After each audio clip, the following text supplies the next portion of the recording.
Well, you know, studying LaRouche and being provoked by him, this idea of creativity,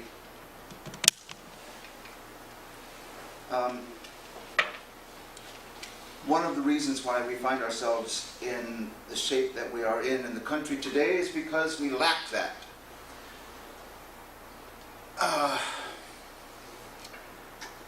We have a culture that glorifies mediocrity. And all you have to do is check the record charts and see how many millions of CDs, albums, we used to call them albums, are being sold of the most banal music and the most banal lyrics. And so I've taken up Lynn's challenge of trying to, not just with the students, the people that I work with in the LaRouche movement, but myself, this idea of creativity. And so I've chosen some poems that I think help to illustrate what Lynn's talking about, where he really goes after this idea of sense perception, which is what we live in, which is what drives our culture today. And I chose these poems because they go way beyond sense perception.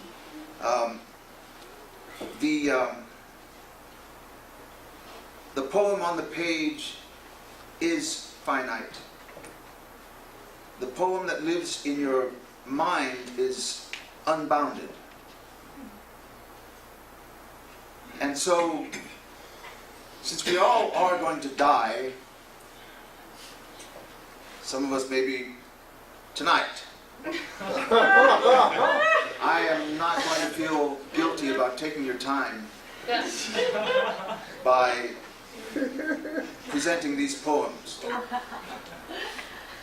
I won't. I'll feel very glad that you spent this much time with us tonight. None of us is going to die tonight. We know. So, but let's pretend November 3rd, everybody in this room is going to be dead. What have you done? What have you done that will allow you to sleep peacefully knowing that you've left something of value to the coming generations? Some people will feel really good about having voted for Pete Olson, that party hack. That's all he is, a party hack. If he was sitting here and he heard that some poetry was going to be spoken, he would leave the room quickly. But we have a candidate here, Kesha Rogers, who understands and is in the process of still discovering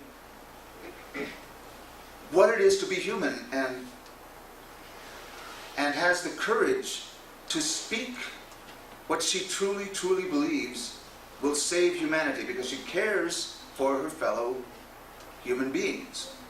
And I don't think that we can say that too much about our politicians of our time. And all you have to do is tune in on MSNBC or CNN and listen to the quality of the debate, the infantile quality of the debate, to know that the difference between Kesha Rogers and every other congressman and senator is huge. And so I am here to support Kesha and to share some of this beautiful poetry. I was feeling very patriotic, and I chose Robert Frost. And I was feeling, I'm always angry and pissed off at the, excuse me kids, at the state of the world today, and so I chose Shelley. who managed to take this anger and put it into his poetry very powerfully. And so as you listen to the poetry, I think what will happen in your mind is that the literal will become secondary, and the thoughts that speak beyond just the literal words will start to work in your mind, if I can do my job competently. So this is by Robert Frost. It's called The Road Not Taken.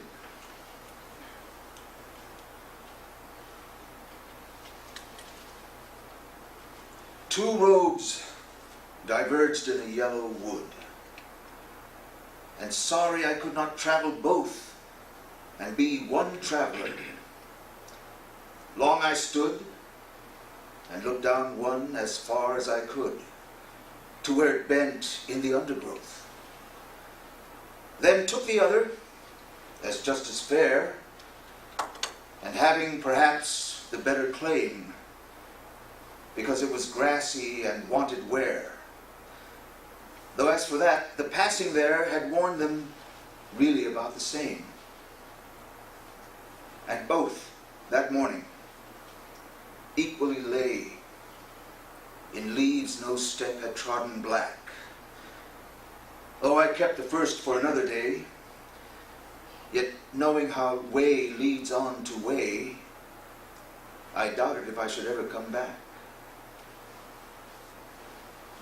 I shall be telling this with a sigh.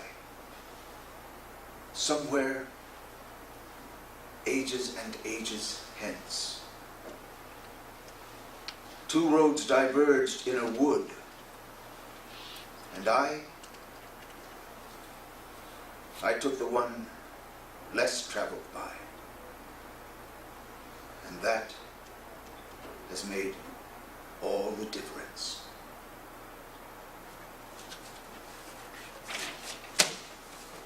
Now, to Shelley.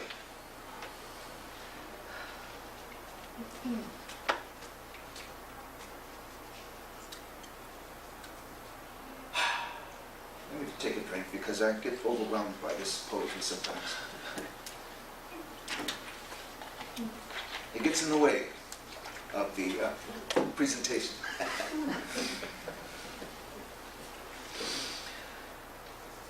Music, when soft voices die, vibrates in the memory.